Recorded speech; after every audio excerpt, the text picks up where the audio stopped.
Assalamualaikum warahmatullahi wabarakatuh. Perkenalkan, nama saya Epa Ningrum, perwakilan dari kelompok 9. Nama anggota yang pertama Diva Nursyahanda, yang kedua Erik Radianto. Di sini kami akan menjelaskan makalah yang berjudul Kesulitan belajar. Yang pertama, pengertian kesulitan belajar. Kesulitan belajar adalah kondisi di mana anak dengan kemampuan inteligensi rata-rata atau di atas rata-rata, namun memiliki ketidakmampuan atau gagal dalam belajar yang berkaitan dengan hambatan dalam proses persepsi, konseptualisasi, berbahasa, memori, serta pemusatan perhatian, penguasaan diri, dan lain-lain. Berdasarkan pandangan Clement tersebut, maka kesulitan belajar itu adalah kondisi yang merupakan sindrom multidimensional yang bermanifestasi sebagai kesulitan belajar spesifik. Maka timbullah kesulitan belajar itu tidak hanya menimpa kepada siswa berkemampuan rendah saja, tetapi berkemampuan tinggi juga, berkemampuan rata-rata atau normal.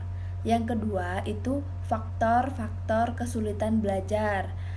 Ada dua faktor. Yang pertama faktor intern, yang kedua faktor ekstern.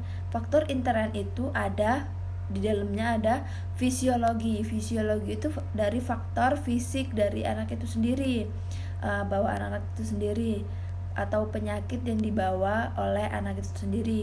Yang kedua faktor psikologi, berbagai hal yang berkenaan dengan perilaku yang ada dibutuhkan dalam belajar. Yang kedua, faktor ekstern. Faktor ekstern ini meliputi situasi dan kondisi lingkungan sekitar yang tidak mendukung aktivitas belajar siswa. Yang pertama, lingkungan keluarga, ketidakharmonisan, kedua, orang tua, rendahnya kehidupan ekonomi keluarga. Yang kedua, lingkungan masyarakat, contohnya lingkungan wilayahnya kumuh dan teman sepermainan itu nakal. Nah, yang ketiga, lingkungan sekolah, contohnya kondisi dan letak gedung yang buruk seperti dekat pasar, kondisi guru serta alat-alat belajar yang berkualitas rendah. Selanjutnya, materi yang akan dijelaskan oleh Erik Radianto. Nah, kemudian poin berikutnya yaitu mengenai diagnosis kesulitan belajar. Diagnosis kesulitan belajar merupakan proses menentukan masalah atau ketidakmampuan peserta didik dalam belajar dengan meneliti latar belakang penyebabnya dan atau dengan cara menganalisis gejala-gejala kesulitan atau hambatan belajar yang nampak. Berikut ini dikemukakan permasalahan belajar peserta didik menurut Wakitri dan kawan-kawan 1990. Yang pertama yaitu kekacauan belajar, yaitu suatu keadaan di mana proses belajar anak terganggu karena timbulnya respon yang bertentangan. Yang kedua yaitu ketidakmampuan belajar atau learning disability, yaitu suatu gejala anak tidak mampu belajar atau selalu menghindari kegiatan belajar dengan berbagai sebab, sehingga hasil belajar yang dicapai berada di bawah potensi intelektualnya. Yang ketiga yaitu learning dysfunction, yaitu kesulitan belajar yang mengacu pada gejala proses belajar yang tidak dapat berfungsi dengan baik walaupun anak tidak menunjukkan adanya subnormal mental, gangguan alat indera, ataupun gangguan psikologis yang lain.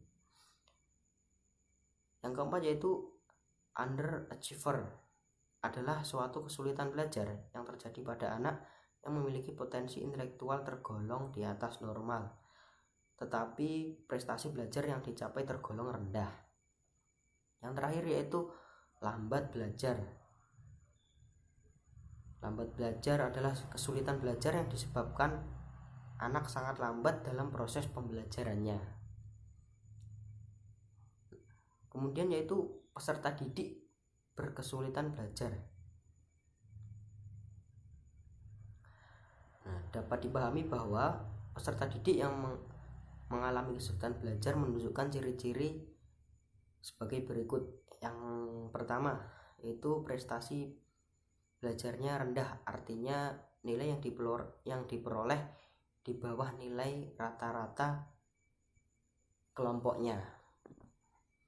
Nah, yang kedua yaitu usaha yang dilakukan dalam kegiatan belajar tidak sebanding dengan hasil yang dicapai. Yang ketiga yaitu lamban dalam mengerjakan tugas. Lamban dalam mengerjakan tugas dan terlambat dalam menyelesaikan atau menyerahkan tugasnya.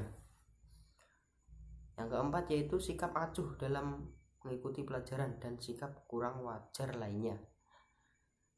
Yang terakhir yaitu menunjukkan perilaku menyimpang dari perilaku temannya yang seusianya, emosional, misalnya mudah tersinggung, mudah marah, dan pemurung. Poin berikutnya yaitu prosedur pelaksanaan diagnosis belajar. Langkah-langkah melaksanakan diagnosis belajar. Yang pertama yaitu mengidentifikasi peserta didik yang diperkirakan mengalami kesulitan belajar.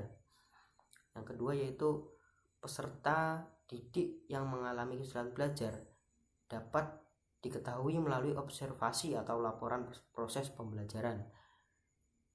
Nah, dalam proses pembelajaran itu dapat diketahui yang pertama yaitu cepat lambatnya peserta didik menyelesaikan tugas, kehadiran dan ketekunan dalam proses pembelajaran, kemudian peran serta dalam mengerjakan tugas kelompok, dan yang terakhir yaitu kemampuan kerjasama dan penyesuaian sosial. Nah, kemudian materi berikutnya akan disampaikan oleh rekan saya yaitu Diva Nursyahanda. Selanjutnya yaitu saya akan sedikit menjelaskan tentang alternatif pemecahan masalah kesulitan belajar.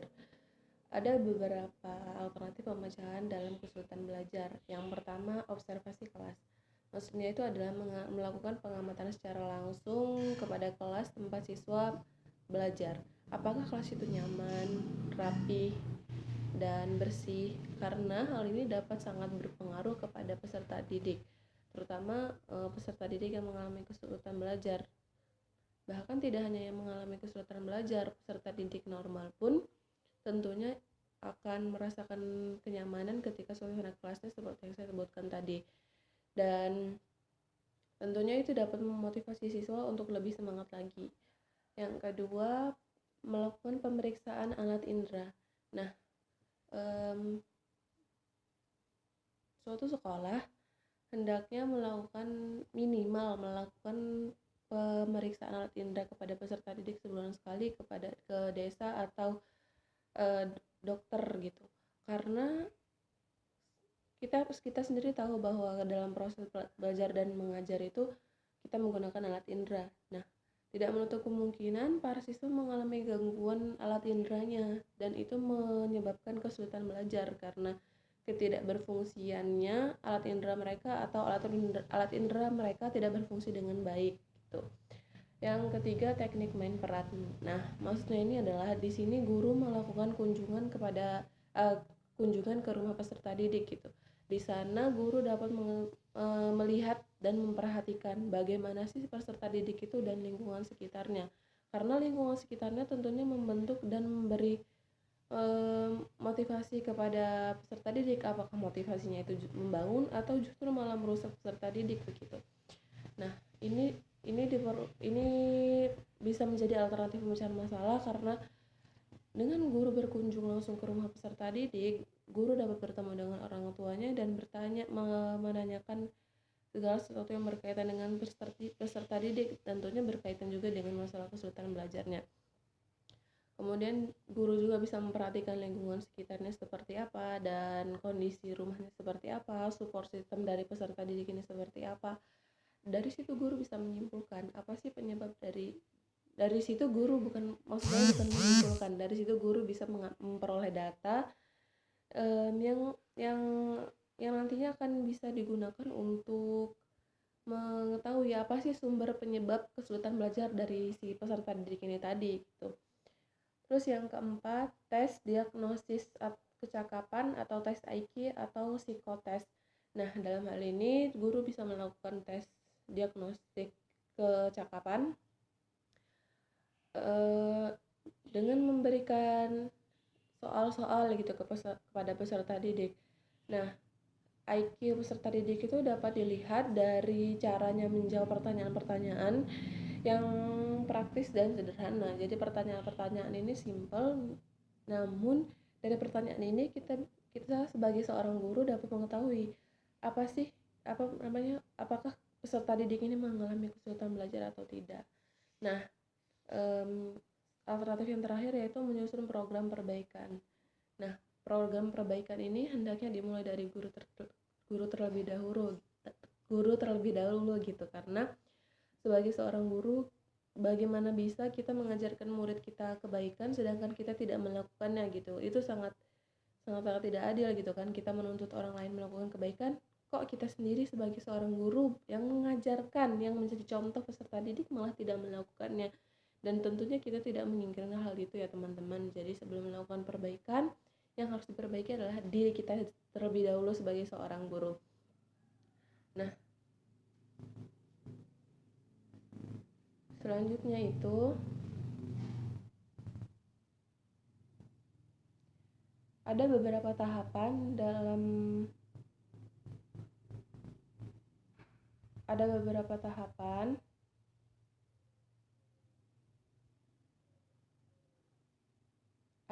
tahap yang perlu ditempuh dalam rangka mengatasi kesulitan belajar.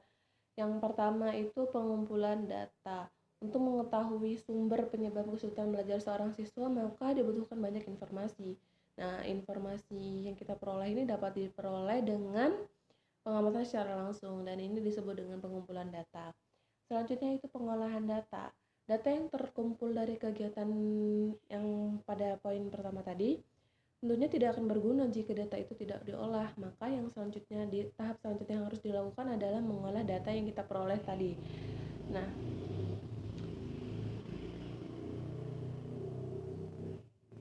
yang ketiga itu diagnosis. Nah, diagnosis ini merupakan keputusan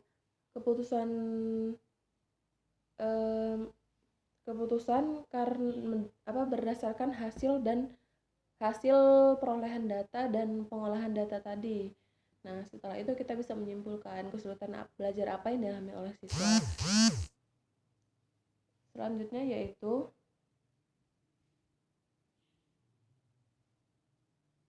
treatment atau perlakuan. Nah, ini maksudnya itu adalah dimaksudkan itu memberi bantuan kepada anak sesuai dengan diagnosisnya tadi. Misal kesulitan belajarnya apa, nah treatmentnya itu apa, perlakuan yang harus kita berikan kepada peserta didik itu apa, kebutuhan peserta didik itu apa. Nah, itu yang coba kita sebagai seorang guru penuhi gitu. Nah, yang terakhir yaitu evaluasi. Nah, evaluasi ini itu untuk menilai apakah treatment yang kita berikan kepada peserta didik dan diagnosisnya itu sudah tepat atau belum gitu. Jika memang belum, maka kita akan mendiagnosis ulang gitu. Apa penyebab kesulitan belajar dari siswa?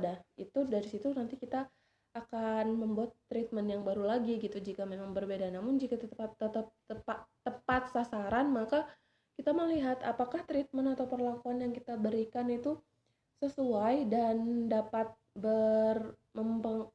membuat kesulitan belajar siswa itu berkurang gitu. Nah, selanjutnya jika memang treatment yang kita berikan masih belum cukup memuaskan, maka dapat kita perbaiki lagi gitu treatment yang kita berikan. Melalui evaluasi ini, jadi kita bisa mengetahui apa sih yang harus kita lakukan selanjutnya sebagai seorang guru. Nah, baik teman-teman, itu saja yang dapat saya sampaikan.